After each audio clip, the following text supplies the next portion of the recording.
여러분 혹시 이런 고민해 보신 적 없으세요? 누군가의 잘못을 지적해주고는 싶은데 혹시라도 관계가 틀어질까가 걱정되는 거요?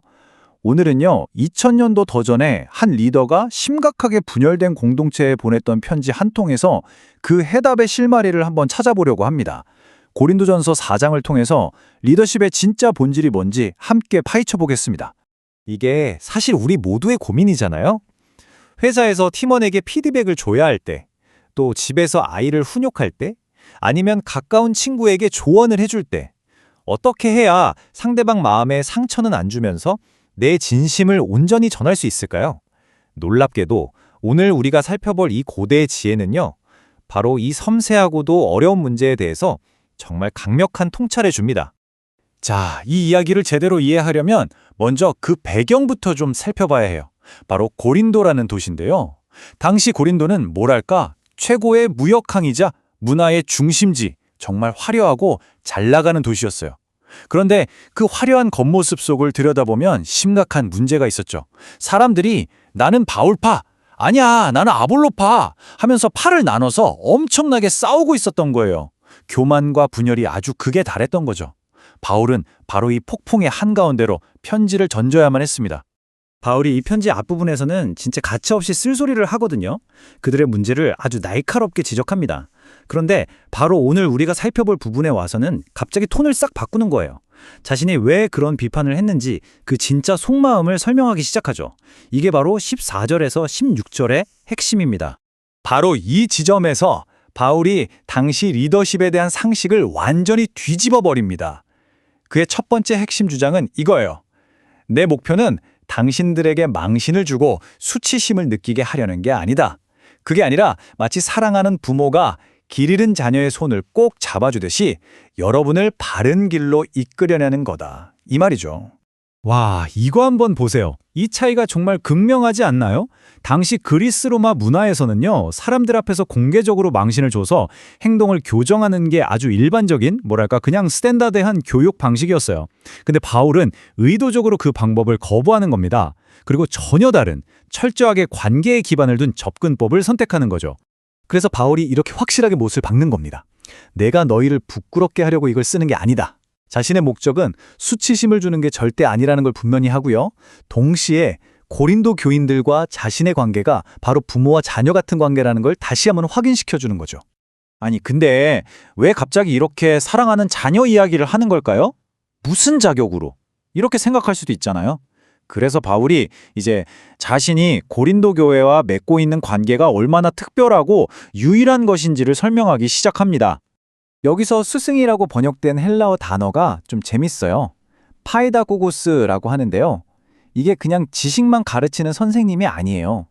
당시 부유한 집안에서 아이의 일거수일투족을 감독하고 훈육하던 좀 엄격한 가정교사나 후견인 같은 역할이었죠.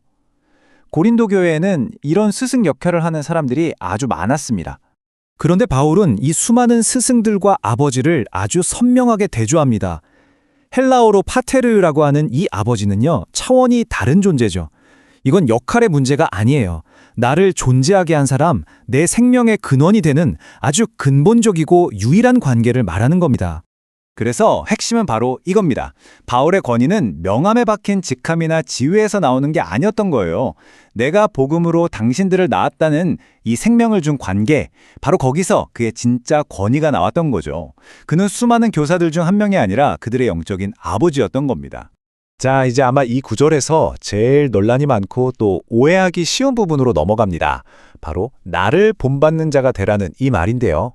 와, 이거 진짜 자칫 잘못 들으면 엄청 잘난 척하는 것처럼 들리잖아요. 나처럼 해봐 이렇게 말하는 것 같고요. 근데 사실은 그게 전혀 아닙니다. 바울의 논리를 한번 차근차근 따라가 보면 이게 그런 뜻이 아니라는 걸 알 수 있어요. 자, 보세요. 첫째, 바울은 그리스도의 삶을 따라 살고 있습니다. 둘째, 자녀는 자연스럽게 아버지를 보고 배우고 닮아가죠. 그렇다면 결론은 뭘까요? 바울을 본받는 것은 결국 그리스도를 향해 가는 가장 확실한 길이라는 거예요. 이건 교만이 아니라 아버지로서의 사랑과 책임감에서 나온 초대인 거죠. 좀 더 깊이 들어가 볼까요? 여기서 본받다라고 번역된 헬라어 미메타이는요, 그냥 겉모습이나 행동을 흉내내라는 뜻이 아니에요. 그 사람의 삶의 방식, 그 가치관, 그 존재 자체를 통째로 배우고 받아들이라는 훨씬 더 깊은 의미를 가지고 있습니다. 바울은 복음을 중심으로 하는 자기 삶의 패턴 전체를 따르라고 말하고 있는 겁니다. 자, 그럼 이 2000년 전의 이야기가 오늘을 사는 우리에게는 과연 무슨 의미가 있을까요? 이 고대 원리들을 우리의 리더십, 또 멘토링, 우리가 속한 공동체의 문제들에 어떻게 적용해 볼 수 있을지 한번 정리해 보겠습니다. 결국 이 모든 이야기는 오늘 우리에게 이런 질문들을 던지는 것 같아요.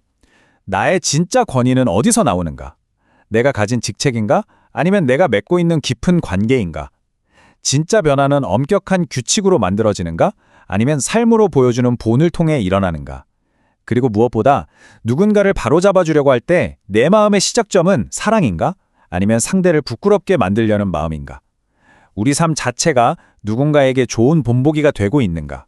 오늘 이야기를 마무리하면서 이 질문 하나를 여러분 마음속에 남겨두고 싶습니다. 나의 권위는 관계에서 나오는가? 아니면 지위에서 나오는가? 우리의 가정에서, 또 직장에서, 그리고 우리가 맺는 모든 관계 속에서 나의 영향력은 과연 어디에 뿌리를 두고 있는지 한번 깊이 생각해보는 시간이 되었으면 좋겠습니다.